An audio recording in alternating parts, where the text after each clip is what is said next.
Let's reignite the console wars. The Sega Genesis has blast processing. Super Nintendo doesn't. So what's blast processing do?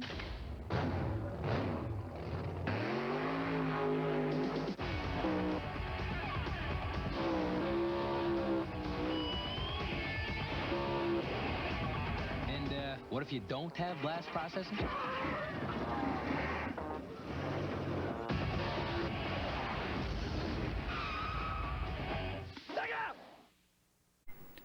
Welcome to the Poor Man's Retro Game Room, and today I wanted to highlight 5 games that the Genesis does that the Nintendo don't. Man, I had a hard time getting that out. Anyway, I wanted to also start a discussion. One of the cool things about being a retro collector and a retro gamer is being able to collect some of the games that we missed out on back in the day when they were, being released. And there's so many games that we had to have missed out on back during the console wars. And there was a time where I only owned a Sega Genesis. And so I just kind of wanted to start that discussion. Feel free to get in the comments, and I'd really like to hear some of the games that you've discovered now that you're kind of a collector or later in life that you missed out on early. And let me know, what system did you have during the console wars? Did you have them all? Let me know. I know there was a lot of people that could not have them all. Maybe you were a kid during the console wars and, your parents told you, no, one system's enough. But today we're going to check out 5 games that you may have missed out on, especially if you were a Super Nintendo or a Nintendo owner and did not have a Sega Genesis back in the day.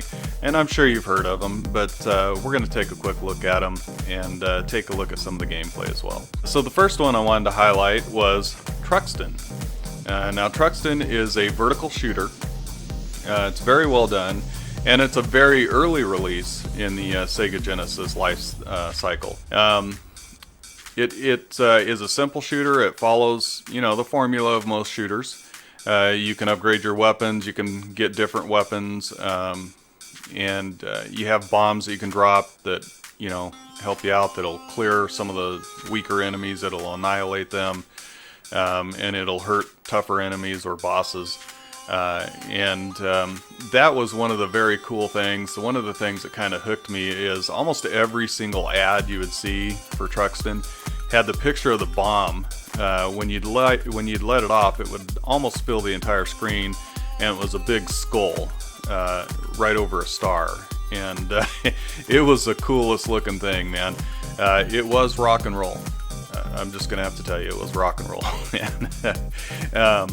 So what a great shooter to play. And I don't know, I don't hear about it a lot nowadays, but anyway, let's take a look at Truxton.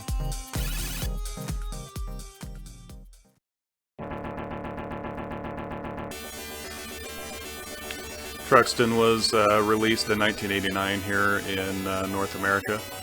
And, it is a simple shooter, but it's a great one. And it's so easy to pick up and play. Now, it is a difficult game, and especially the further you get into it. And a lot of times you'll have ships coming from the front and from underneath as well. But there's several power-ups you can get. You can get the power shot, which is the red one, and it fires a fan of bullets. The Truxton beam, which is green. The thunder laser, which is what you're seeing now. And then also you would have the destroyer bomb, which was the one that was shown in all the ads, and just was very, very cool. But what a great game, and just a great experience and a great thing to have as a Sega Genesis owner, and a very early game on the Sega Genesis as well. So Truxton really did what the Nintendon't. You could only play this back in the day on the Sega Genesis. Graphics, sound, music, everything came together on this one. What a great game. And the next game that I wanted to highlight is Subterranea. Subterranea is a unique type of shooter. You're in a craft, and you're underground, of course, and there's several different missions that you have to complete as you progress through the game. The bosses are excellent. The action's great. The control is, I mean, super precise. And if you spend enough time at it, you'll get really good at it, and it's just muscle memory at that point. It is very unique. I don't know that I've played a game like it. And you know, you have to do several different things, like finding pieces of the ship. You can rescue hostages. You can take out guns, bosses, all kinds of things. And it's very, very well done, and I highly recommend it. And you know, I've heard it described as a hidden gem before. And maybe it's not now, maybe enough people know about it, but I will tell you also that the game is very cheap, it's very affordable, you can find it, there's plenty of them out there. I got mine off of eBay, and it's been a while now, but it was actually sealed, and it was under 20 bucks, I think it was like 15 bucks, and I'm sure the price has gone up a little bit now, but it's still a very, very good deal. If you can find Subterranea, I highly recommend it.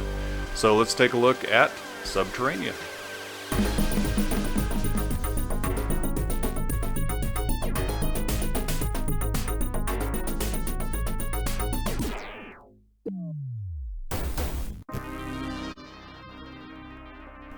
Subterranea was released in 1994 here in North America. And it was pretty late in the life cycle, 94, and it is a game that I missed back when I originally owned my Sega Genesis, and one that I just collected not too long ago. But man, I really missed out on this one. What a cool game. And I don't know if you've ever played the game Descent on the PC. It was like a first-person shooter where you had a ship. This is almost like that, except that it's not 3D, you know? It's almost like a 2D version of Descent. Same type of idea, but there was so many different cool things that you could do, and power-ups, and you'd have to manage your shield and your fuel and your weapons, and you wanted to save those weapons until you you know, met one of the stronger bosses or enemies. And yeah, you always had to keep an eye on that. Some of the enemies were just incredible, and we're going to take a look at the first boss that you'll face here in just a minute.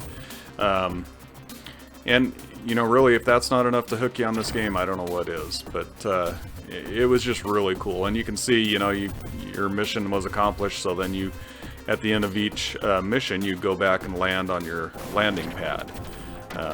And here's the first boss that you'll face, and it's really, one of the other things that it did that was really cool was that little rail that you could get on, so you could save your fuel by getting on that rail. Now, the boss, of course, is going to do his best to knock you off that rail, and he's going to come after you aggressively. And then he also had that little tail on the end that could just flip you around. There was a lot of really unique things in this game, and you could really tell that the developers really cared about what they did and had a lot of passion for this game. And it certainly came out. But Subterranea, man, if you get a chance to experience this, it's a great game at a great price, actually, as well.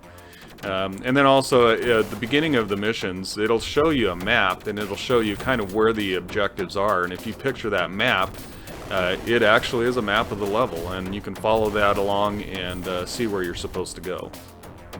But what a great game. I highly recommend Subterranea. And the next game I wanted to cover is a great platformer for the Sega Genesis, and that is Kid Chameleon. It's a very good platformer and has a unique gimmick to it where there's several different helmets, and if you collect those helmets throughout the game, you'll break blocks and you'll find these helmets, and the helmet will transform your character into whatever that helmet is. So like a samurai helmet will turn you into a samurai warrior with a sword.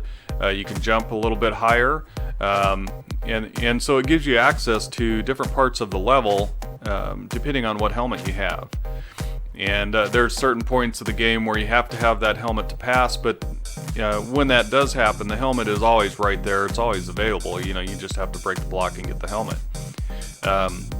The controls are very precise. Now, some people do complain a little bit about it, like kind of when you land on a block or a platform, you feel like you're on ice a little bit because it is a little floaty there. But once you get used to that, you don't even think about it. And so the controls are very good in my opinion. I had a blast with it. It was a huge game. I have not beat this game. I've gotten really far in it, but I mean it's a huge game. One of the cool things is that it is on the compilations, and it is on the Sega Genesis Mini, where you can actually save states and pick it up, because if you marathon this thing, man, it's a big game. There's a lot of different paths to take, a lot to discover, and the levels they vary, and they're very different, and it's really cool. I loved it. So let's take a look at Kid Chameleon.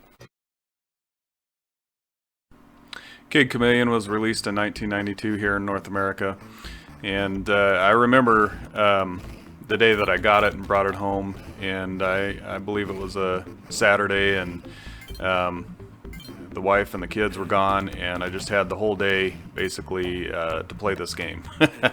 And it was awesome. There's some really unique things. While you're looking at the screen, you're saying, yeah, you know, he's breaking blocks, it's your typical platformer, that type of thing, but it really isn't. And there's some very unique enemies in the game. There's of course the unique abilities that you can get in the game, as far as those helmets that you're collecting, and when they transform you and you're able to actually do something different. And each helmet has a different ability, even down to the hit points that you have. So, you know, as the samurai, you're going to have 3 hit points. You're a little more squishy than you are, you know, with the other helmet on that makes you more of a tank and heavier.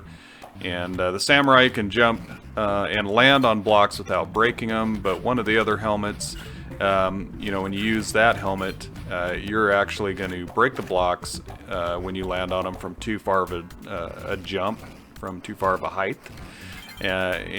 So there's all kinds of different things. And then of course the helmet that allows you to ram through the blocks. Just a really cool, fun platformer. And you know, the Sega Genesis kind of needed a platformer like this, and I know that, you know, not everybody's a fan of this game, but I really like it. And I think that if you're a fan of platforming games, you know, this game, I think you'll like it. I really do. You have to take a little time and get used to the controls and how you land, but once you do that, and once you get past that learning curve, the game really opens up to you. And you know, it's a very unique platformer, one that I was glad to have on my Sega Genesis. The next game I wanted to highlight is Beyond Oasis. It's a very good action-adventure game, and it does share some similarities to the Legend of Zelda.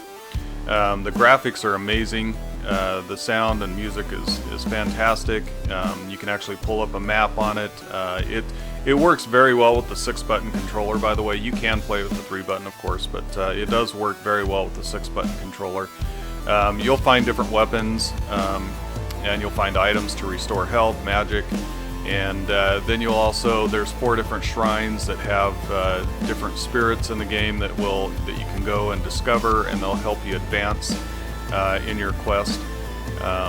Very, very good game, and I don't know if I would call it underrated, but you know, you always hear about the big names in the Sega Genesis library, and there's tons of them, and what a great library.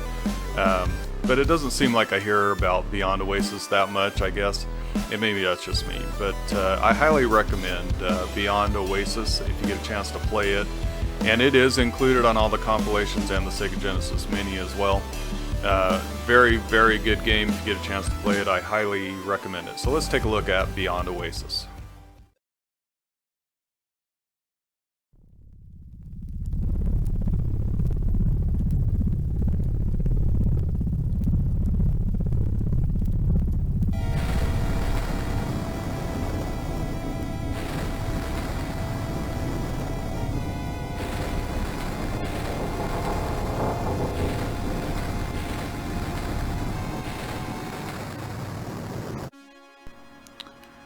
Beyond Oasis was released in 1995 in North America, so it was pretty late in the Sega Genesis life cycle.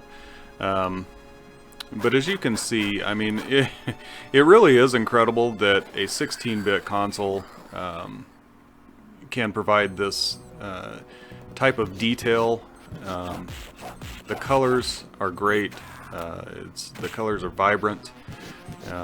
The action's great, and one of the other things that it does do is it kind of has a lot of beat-em-up elements in it as well.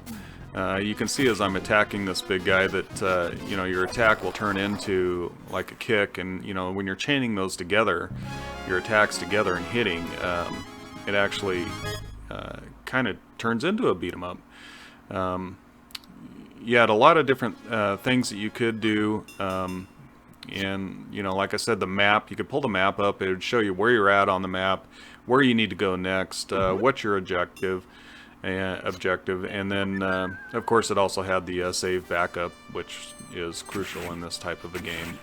A lot of enemies to fight, and a lot of those enemies would drop different items that you could use later on to refill your health, refill your magic. There was a lot of different weapons in the game that you could collect, and you would want to use those weapons strategically, and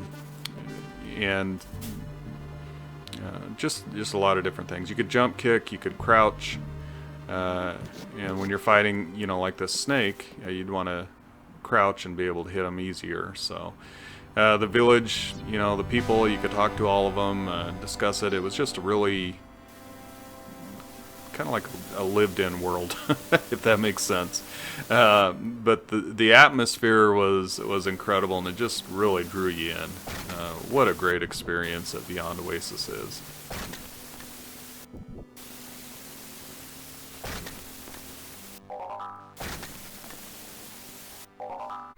Now, the last game that we're going to highlight today is Shinobi 3. What a great action game it is. One of the cool things about owning a Sega Genesis back in the day was being able to play Shinobi 3. It's very well polished, and the action is just, it just seems a little bit smoother than the previous entries in the Shinobi series, and I'm not taking anything away from them because they were excellent. But the entire series, I mean, you can't go wrong with any of the Shinobi games. But Shinobi 3 was amazing. The graphics, the size of the sprites on screen, the boss fights, the different techniques that you had. There was a whole array of different techniques that were available to you in Shinobi 3. And it was a little more geared towards speed, I guess, rather than difficulty. It isn't as difficult, in my opinion, as the previous two Shinobi games. But what a great game, and if you haven't played it, man, you're missing out. So, you know, if you own a Sega Genesis, I highly recommend getting Shinobi 3 for that Sega Genesis. Dad Racer, you know who you are. But I highly recommend Shinobi 3. So let's take a look at Shinobi 3.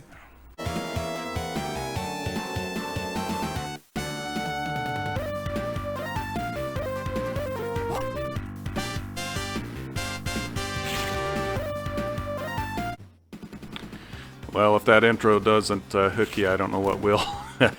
Shinobi 3 was released in 1993 in North America, and was instantly a classic. Instantly. One of the most beautiful games you'll find on a 16-bit console. One of those games that was kind of a bragging right back in the day. You know, if you had a Sega Genesis and your friend or whoever you were talking to did not, you know, that was one of those games. Hey, at least I can play Shinobi 3. It did come a little bit later in the life cycle of the Sega Genesis, but man, what a great game. You had a different set of things that you could do, including like there was a mid-air dash kick that you could do. You could do the wall jump. You know, grab on the rope and scale across it to, as far as gaps in the level. And where else could you be, an expert equestrian that is just riding through a field and chopping down bad guys? What a great game. So many good things about this game. It's hard to list them all off. Great bosses, great action, great graphics, great parallax scrolling, great effects, everything. I really do not have a complaint about this game. Shinobi 3, one of those games that the Sega Genesis did that Nintendo didn't. So, I highly recommend Shinobi 3.